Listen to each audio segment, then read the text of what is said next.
Իսկ դու գիտեիր, որ Apple իր վերջին պրեզենտացիաները նկարում է iPhone-ով, բայց ոչ ստանդարտ տեսախցիկ ծրագրով։ Շատերը իրենց վիդեոները նկարում են հենց ստանդարտ ծրագրով ու չեն օգտագործում սմարթֆոնի տեսախցիկի իրական պոտենցիալը։ Բայց ես գտել եմ այն ծրագիրը, որը քո վիդեոները կբարձրացնի մի լրիվ նոր մակարդակի ու հնարավորություն կտա ստանալ գժական պատկեր, ոնց ասենք Apple-ը։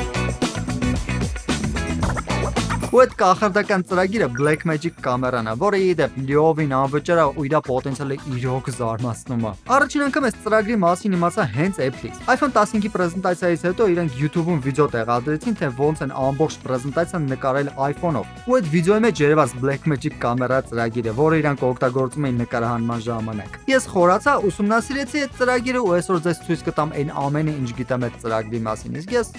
Իքը բան գիտեմ այդ ծրագրի մասին, վիդեոներ նկարում եմ այդ ծրագրով։ Ի սկզբանե ծրագիրը հասանելի էր մենակ iPhone-ի համար, բայց հիմա արդեն նաև հասանելի է Android-ի համար։ Հետևաբար կարաք ներբեռնեք App Store-ից ու Google Play-ից։ Ոստեն մեկ էկրանին կան բավականին շատ ինֆորմացիաներ։ Եկեք սկսենք վերևի հատվածից։ Վերևից ձախ անկյունում մենք ունենք հնարավորություն ընտրելու լենզերը, կամ այլ կերպ ասած օբյեկտիվները։ Իմ iPhone 15 Pro-ը ես ունեմ 24 մմ, 48, 77 եւ 13։ Նաև կարաք ձայնագրեք դիմացի կամերայով։ Լենզերից աջ գտնվում է FPS ընտրելու հնարավորություն։ Իմ օտարքը 23-98-ից մինչև 60 FPS, բայց կախված մոդելներից FPS-ի քանակը կարող է տարբեր լինի։ Հետո ունենք shutter speed-ը կամ shutter angle ընտրելու հնարավորություն, ու ամենալավ բաներից մեկն է, որ shutter speed-ը կարելի է lock անել, որ ինքը չփոխվի, ստաբիլ մնա այն ինչ դրել եք։ Դրանից աջ մոխրագույնով f-stop-ն է, որը ընտրելու հնարավորություն դեռևս չկա, քանի որ տվյալ պահին լենզերի ֆոկալ հեռավորությունը փոխել չի լինում։ Մեջտեղում մենք ունենք ձայնագրման տայմերը, ու եթե ձայնագրությունը միացնենք, կտենանք, որ ձայնագրությունը սկսել է ու հաշվարկը գնում է։ Դրանից ավելի աջ ունենք ISO-ն ընտրելու հնարավորությունը,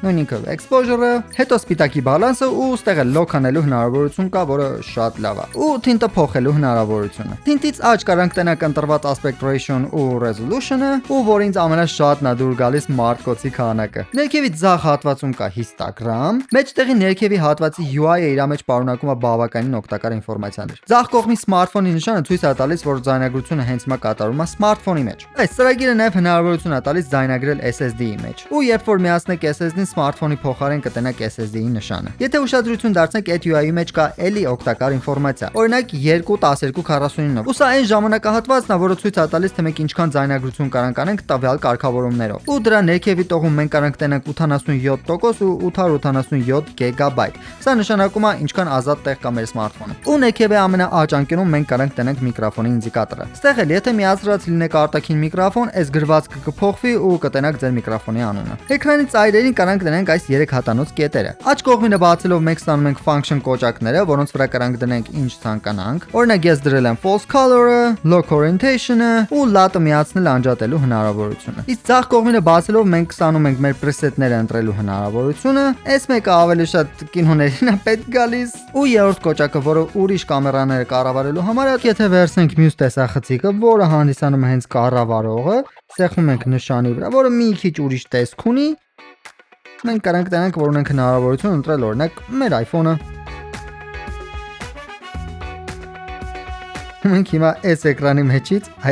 մեջից տեսնում ենք ինչ է նկարում հենց այս iPhone-ը։ Այս աջ կողմի հատվածում մենք ունենք բավականին օգտակար հնարավորություններ։ Ամենաառաջինը overlay-ներ ընտրելու հնարավորությունն է։ Օրինակ, շատերից հայտնի Zebra-ն, որտեղ նաև հնարավորություն կա ընտրելու իր զգայունությունը, ու եթե ինչ որտեղ exposure-ը բարձր է, այսինքն լույսի քանակը բարձր է, մենք կարանք տենանք ոնց օրինակ այստեղ։ Ու հետևաբար կարգավորենք դա։ Կամ օրինակ focus-ը ստուգելու հնարավորությունը, երբ միացնում ենք կարանք տենանք, որ այն օբյեկտները, որոնք գտնվում են ֆոկուսի մեջ, sense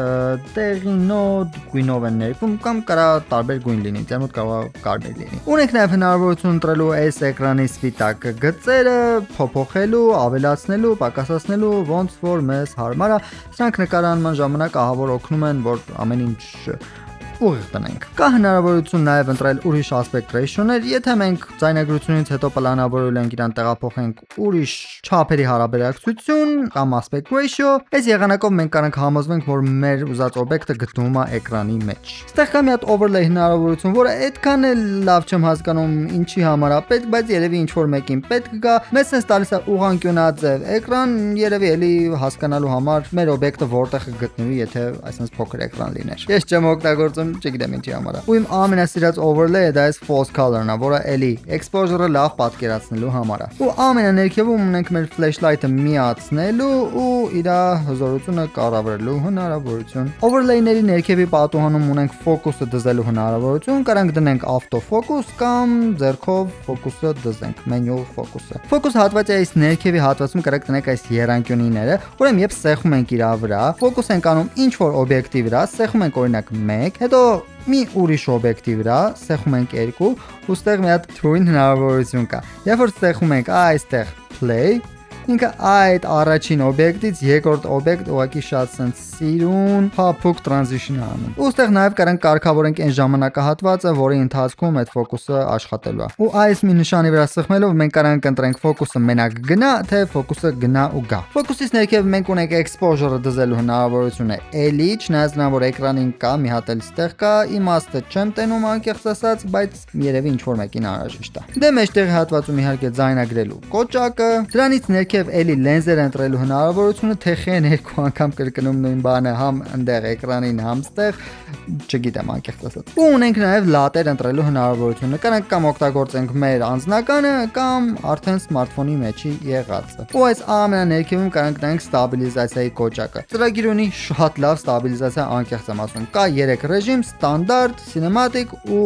extreme։ Extreme-ը դե ամենաուժեղ ստաբիլիզացիան է տալիս։ Բայց կարեք նկատեք, որ ստաբիլիզացիան միացնելուց մի փոքր crop է լինում, այսինքն մի փոքր zoom է լինում։ Ամենաաջ կողմում մենք ունենք մեր նկարածները նայելու հնարավորությունը, որտեղ կարանք իրանց ջնջենք, փոխանցենք ուրիշ սարքերի։ Ստեղ կա chat կոճակը, որը դուք պետք է ունենաք Blackmagic Cloud-ի account ու ուրիշ օգտատերերի հետ, եթե օրինակ ինչ-որ կոլաբորացիա եք անում, կարեք ձայնագրության ժամանակ նամակներով փոխանակվեք։ Ու իհարկե settings-ները։ Ու եթե ձեզ վիդեոն օգտակար է, ամենալավ շնորհակալությունը կլինի ուղղակի բաժանորդագրվել, լայք դնել, սեղմել այն զանգակի վրա, որ հետագա օգտակար վիդեոները բաց չթողնեք։ Ու մեկնաբանությունները մենացան ջերմ մի բան գրեք էլի։ Settings-ների բաժնում կան լիքը հնարավորություններ, բոլորին չեմ անդրադառնա, կանադառնամ ամենակարևորներին։ Ուրեմն, որը ամենաուրախալին է, record բաժնում մենք ունենք կոդեկ ընտրելու հնարավորությունը։ Ես հիմնականում դնում եմ ամենաբարձրը, ամենալավ որակը ստանալու համար։ Ժողովուրդ, մի հատ կարևոր բան ասեմ, վիդեոյի համար կոդեկը շատ կարևոր կարգավորում է, քանի որ ինչքան բարձր է լինում կոդեկը, այնքան ավելի որակով է լինում վիդեոն, այնքան ավելի շատ գունային ինֆորմացիա կա վիդեոյի մեջ։ Ուղղակի այստեղ մի բան պետք է հաշվի առնեք, որ ինչքան բարձր է կոդեկը, այնքան ավելի շատ տեղազբաղացնի սմարթֆոնը, ինքը ավելի